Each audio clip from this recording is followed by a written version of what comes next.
To a large extent, the hobby of FPV has been explored.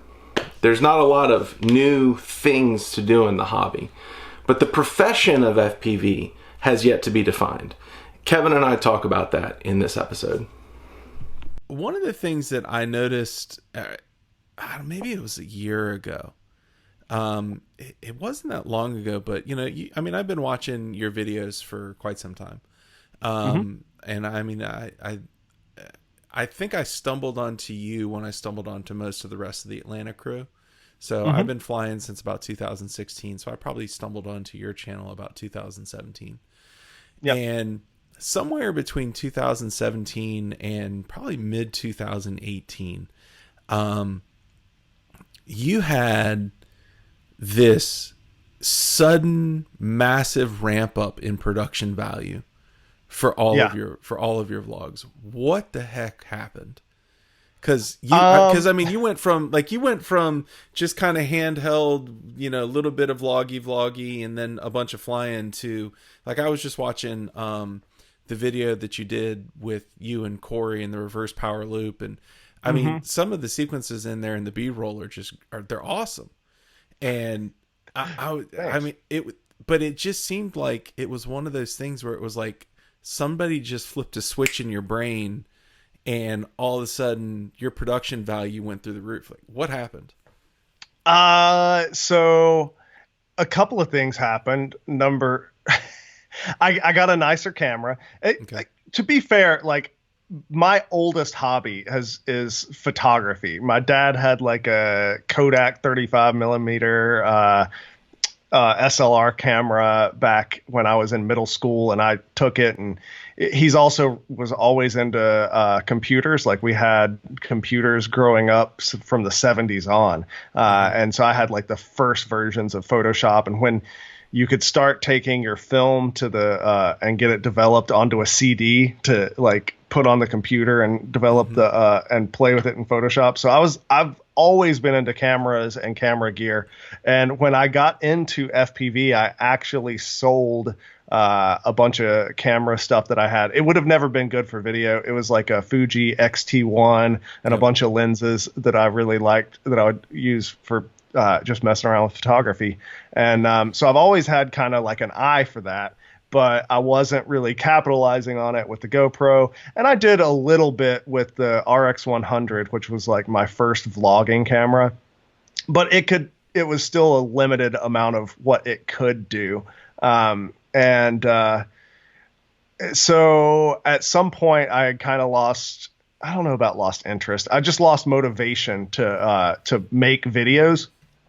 And I was like, you know what will make me really want to make videos again is to get a nicer camera. So I got a Sony A7 III, which that is like epitome of what you can get into like 2018. There's some nice stuff now that's different, but it's still a phenomenal camera. I mean, look at this. Yeah. It looks good. It looks good. Yeah. And so I got that and some nice lenses, and just started.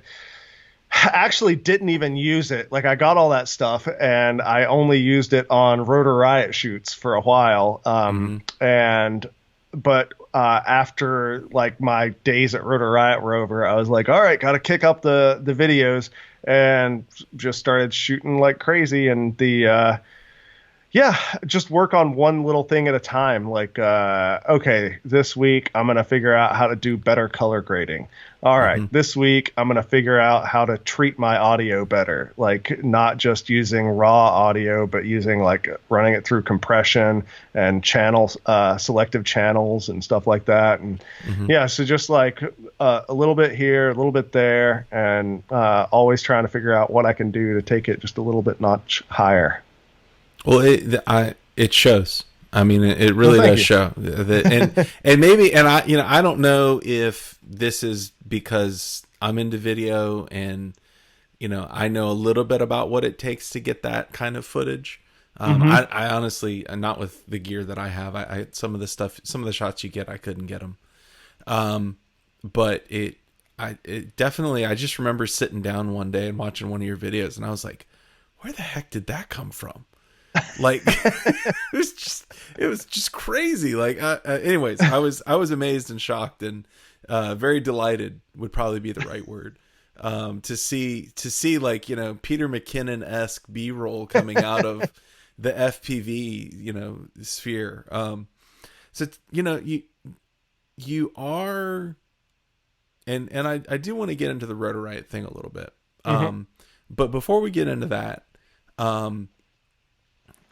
you're definitely putting out a lot of content, and I assume that some of the content you're putting out is paying the bills. What is the hardest thing you find in putting out content? I think the hardest thing for me for putting out content is like at this point I have just thinking about this makes me realize that I need to change some things. Like, for real, I've got to change some things so that I can make more content. Like, that's why I don't feel like I'm making enough. I don't think I've made a video in almost a month now. I was cranking them out pretty regularly. But the biggest problem is that it takes a certain energy to make a video that I'm excited to make and excited to watch, like the me and Corey video. Like that was a great example. Tons of great energy because Corey's always got great energy, and like anytime I'm hanging out with him, Bot Grinder, Tommy, it's just like it takes it up to 11. And so you've got the energy in the flying session. And I'm excited to go and edit it. So I think more than anything, it's just hard to get a God, it sounds like I'm putting down like the homies that I fly with every day. No, it's not like that at all. It's just I don't know. I want something that's got a certain energy to it, and just being at the park and testing out gear, like, oh, let's see how this does. Like I've got some prototype stuff that I'm testing right now, like the TBS Tango 2. And so I flew that today, and while it's cool, I'm just not pushing it. The footage isn't going to be anything to get used. So yeah, I think more than anything is finding that vibe. And it's true with like the Steel and Schizo, like it's hard to get everybody excited to go out and fly. We had a good day. I need to edit the stuff from when Air Blaster came to town. I've got some good stuff from that. I just haven't sat down with the computer. I've got a bunch of stuff I need to edit. I got some drift footage and that needs to edit. So yeah, I guess it's just energy and getting in the right mindset, whether it's for the filming side or for the editing part. Okay. How often do you film when you go out? Well, I always roll on the GoPro. The GoPro's always rolling. Well, I never know what's going to happen. Yeah, that goes without saying. But in terms of your A7, your A7 III and the things like that that you carry with you. I take it with me every time. Like I took it with me today, but it just sat in the front seat of the car the whole time because it was just, hanging out with Tidwell and just ripping some packs out at a park, testing out new radio, and nothing crazy. Okay.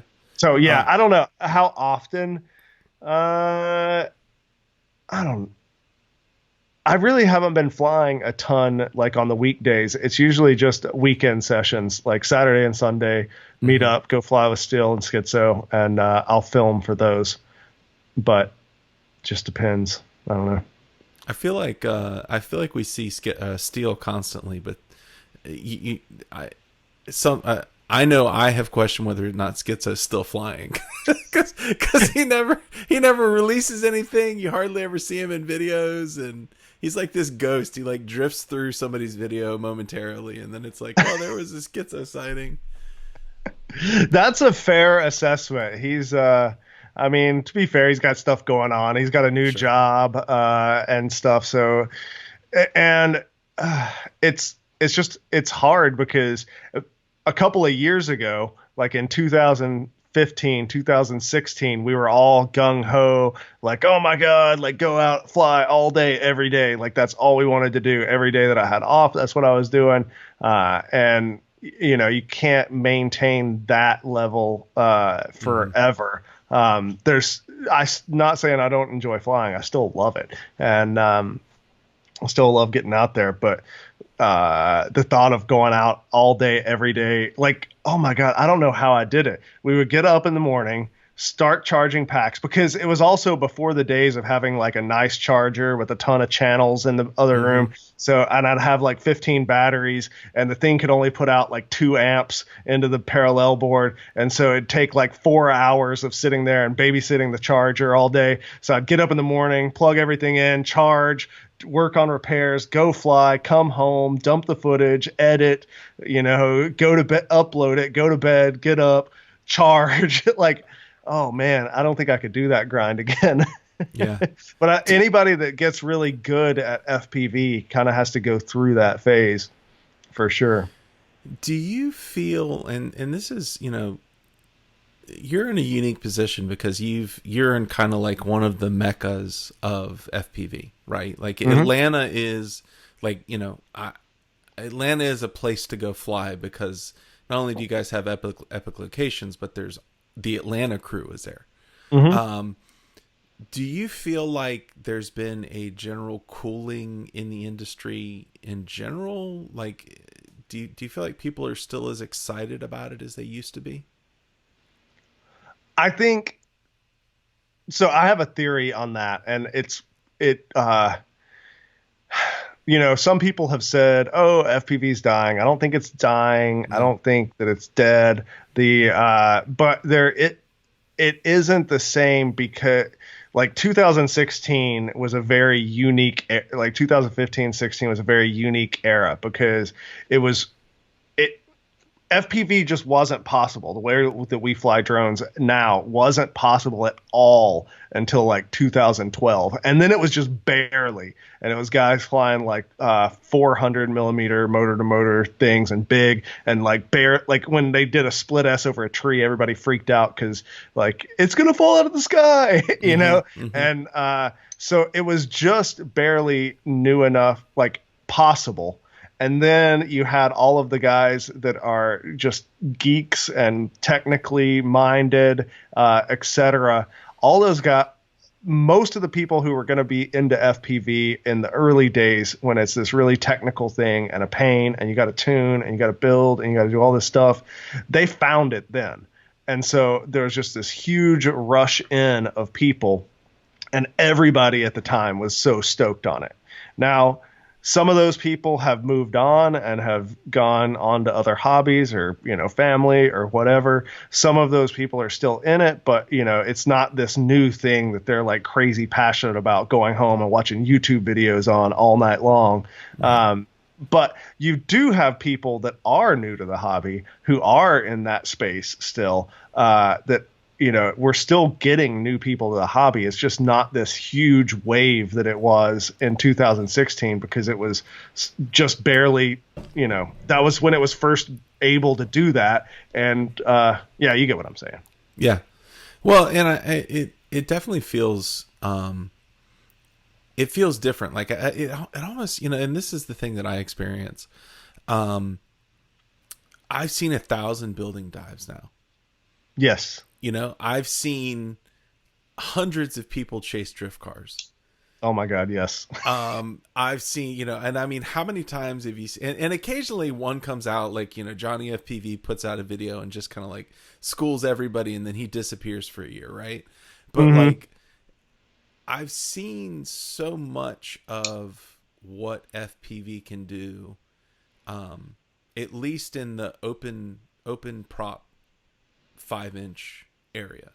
Now there's certain places where you guys got guys like Benoit Finke, who he's doing some amazing stuff with Cinewhoops, and you've got all the guys that are going into Real Steady and GoPro Hero 6s and but that's almost like niching down, and it takes some level of skill to get there.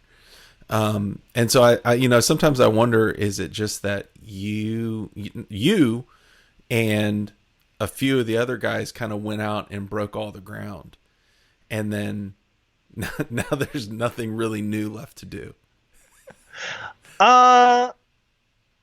I would say, well, yeah, I think that is true to a certain extent. Because like in 2015 and 16, when we were going out, like it was almost on a weekly occurrence in the Atlanta group where we would do something that had never been done before, Right. as like, oh my God, building dives. Whoa, what the, Oh my God, like, the controversy around that was ridiculous. yeah, like, oh, do it. I don't know, follow flip at the top of the building. Oh, never been done. Like it's just all these little things. And now it's impossible to do something that's never been done. And if you say that you're doing something that's never been done, there's going to be 20 guys that come out and be like, oh, I did that last week, Right. And it's true they did, but it's just because there's so many more people flying now. And, yeah. I caught a lot of flack because that Corey video, I was like, the first ever reverse power loop. Number one, everybody's like, it's not the first. And number two, they're like, that's not a reverse power loop. It's a Matty. And to be clear, there is a difference. A Matty flip, all you got to do is you go over it and then under it backwards. With the reverse power loop, you have that one. We did the dive first, but you got to go backwards under it, backwards all around the object, and then backwards under it again in order to complete it. So it is different. I thought it was amazing. I mean, I was like, damn, that's awesome. Now, occasionally, did you see the roller coaster chasing from Viga? Was that the one pack roller coaster chase? Yeah. With the green that was roller coaster? really good. Yeah. That was really good. I did happen to catch that. The problem with stuff like that is like, that's amazing. And that was absolutely like, I subbed, I was astounded, I was amazed, which doesn't happen very often in FPV for me anymore. But he had to have access. Like you can't just roll up into an amusement park, drop your bag on the ground, pull out your quad, strap your goggles on, and go fly a roller coaster. Like you've got to like have all kinds of stuff in advance. And so I think what we'll probably see is that the new stuff, the new groundbreaking areas will come down to access as opposed to just doing the cool, almost guerrilla stuff that you guys still do, but that was new when y'all broke ground. I agree. I think that it's to a certain extent, the hobby, it's moving into a more legitimate space, which is good. You got a lot of people like GoPro sponsoring pilots and Red Bull having, people to do stuff. So we're going to be more the camera operators, and I've personally talked to companies about shooting for action movies and stuff. And there's going to be, some blockbuster movie that comes out next year or something, and they're gonna be like, oh my God, did you see what Steele did in that? Or it's gonna just be a different sort of thing. Yeah, I think it'll be interesting. I'm looking forward to seeing where the profession of FPV goes as opposed to just the sport. Yeah. I'd like to thank Kevin for coming on the show. While this one was harder for me to interview than a lot of the other ones were, because it made me sad. I really appreciate Kevin's time and definitely appreciate his candor. The things that we talked about, especially towards the end of our interview, which probably aired first, are things that are not easy for any person to talk about. And I am appreciative to him for the time that he gave to me to talk about those things. You can check Kevin out in the link below. You can also check out that awesome Power Loop shirt in the link below. And in the link below, you can check out a link to my patrons, to my Patreon. I'd like to thank my patrons because they provide the fuel and the things that I need to get this podcast done. They get an audio-only version of all of the interviews tied together in one, dropped on the first day that everything is available. And if you'd like to be part of that, then you can go to the link below and you can check out my Patreon. The tiers for podcasts start at $3, folks. It's not that expensive. And finally, let's talk about Give Back October. I know I've been talking about it a little bit. I'm excited about it. I want to take the spotlight away from all these people that we've been talking to so far. Some of them have been in the spotlight forever, and we all are very interested in their stories. But there's more stories to be told. There's more tales to be told about people that you don't get to hear about very often.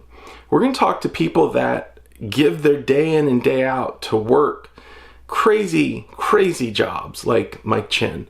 And we're also going to talk to people that have put their all into the FPV community and come out with not as much to show for it. Those tales need to be told, and it's not about the famous people in this industry. It's about the individual tale that each of us carries. And so I'm going to try to tell some of those tales in October, and I hope that you'll come along with me. I'll talk to you soon.